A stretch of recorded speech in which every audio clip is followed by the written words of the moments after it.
Welcome back to Get Involved Pittsburgh. Thanks to our last guest, Luke Skirman, who told us all about College Prowler and Urban Guru. It was a great interview.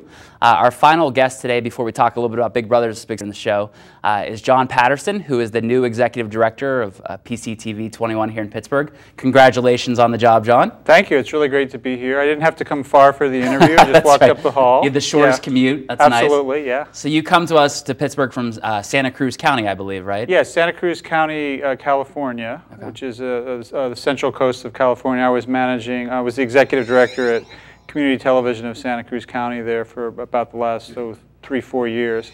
Okay, so, and was the station comparable to PCTV? It actually was a little bit larger. We had 3 channels, and we did all the public education and government aspects of television, so we covered all the government meetings as well. Okay. So this is a little bit smaller, but you know, I like it because it's more focused on public access. Did you ever get to sit in those fun government meetings, or not too much? Not too much. I watched some of them on television, but I've experienced a lot more of that since coming to Pittsburgh. Great. Yeah. We'll talk more about your professional role here at PCTV, and I'm really happy to have you on board. And I can say this: Kurt and Yuri have been great with my show. So you have a good staff here, Gladys and Darlene. You got a good crew at the station. That's what I've heard. Yeah. Good to hear. I know that you come from a creative background, though. That you've done some work as a playwright. What got you interested in the arts and being a creative person at a young age? Well, at a young age, I was always very interested in expressing myself, and the first thing that I got interested in was making Super 8 films.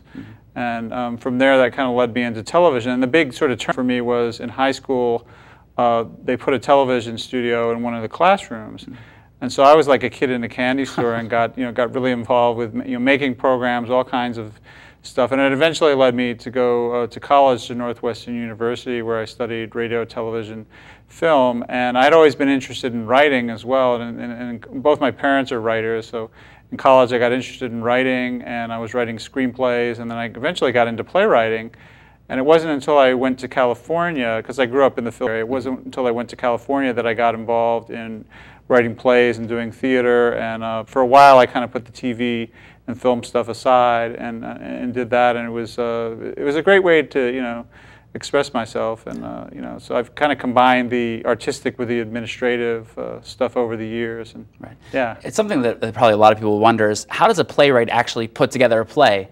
In your mind, how do you do it? The strategic way that you put it together. Well, I think it's the important thing with writing a play, or actually writing, is how you structure something. So I would kind of start with an idea about something that I wanted to write about. That sometimes you can start from an image of something, and then I sort of look at it as like building a sculpture, because you're getting all the pieces, and maybe you don't get the whole idea in one day, but you kind of build it over time. And then once I felt like I had enough raw material, then I was able to get in there and create characters and scenes and so forth. So it's a similar process to me as it is to making sure. It's like putting the pieces together. Great. So yeah, that's really neat. You can learn how to do it too. Okay. All right. Well, maybe some people at home give you a call here at the station and get involved with that. That's great. Yeah. I mentioned earlier that we're really happy to have you here in Pittsburgh. What have you enjoyed about Pittsburgh so far?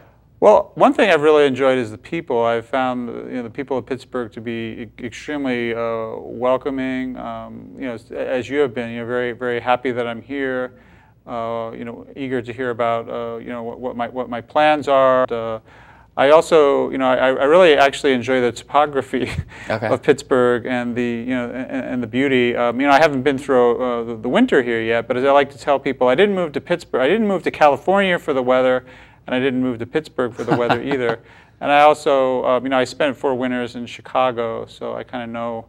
What I'm in for, but you'll be okay in the winter. You can just have permane sandwiches and watch football, and you'll be happy. I'll be fine. Yeah, drink a few beers. Yeah. So you'll enjoy the Pittsburgh. Yeah. Let's talk about I know you have a lot of plans for PCTV. I'm really proud to be a producer here and a host here. What are some of your plans to help grow our station?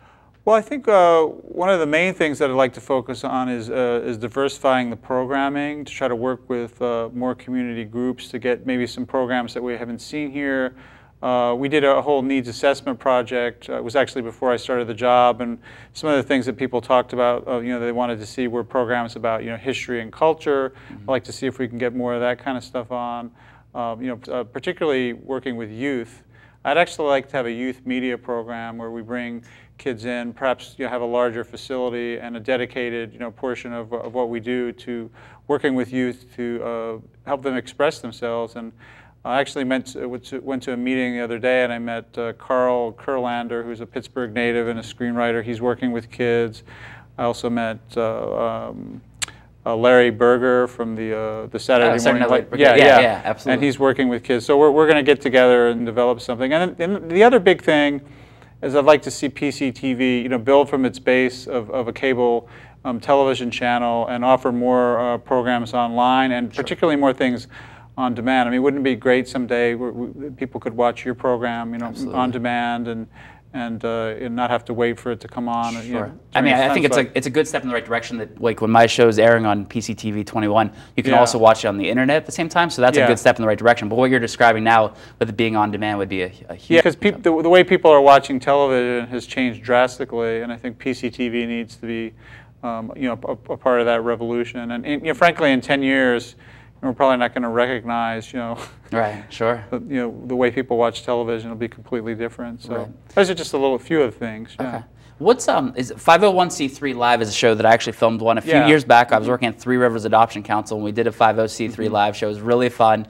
Is the station still running that program? Yes, we're continuing to do the 501c3 Live program. So once a month we do it live, and then the program will run throughout the month. So any of the nonprofits out there that would like to get some television exposure, please give us a call, because we have slots coming up that are available, and we'd like to get you on television. That's great. Well, I hope all my nonprofit friends, and I have a lot of nonprofit friends working in the nonprofit community myself, I hope those watching at home or watching on the internet will give you guys a call here at PCTV and hopefully get connected and do a show. It's a great way to get the word out. And I feel the same way with our show. It's just a great way to connect people and help them learn about different things. So we appreciate your leadership for sure. How can people get involved with PCT if they're thinking about having a show, or if they want to volunteer even with a show? How do they get involved with the station? Well, first, you can call us. We're at 412-322-7570. Okay. You can go to our website at pctv21.org.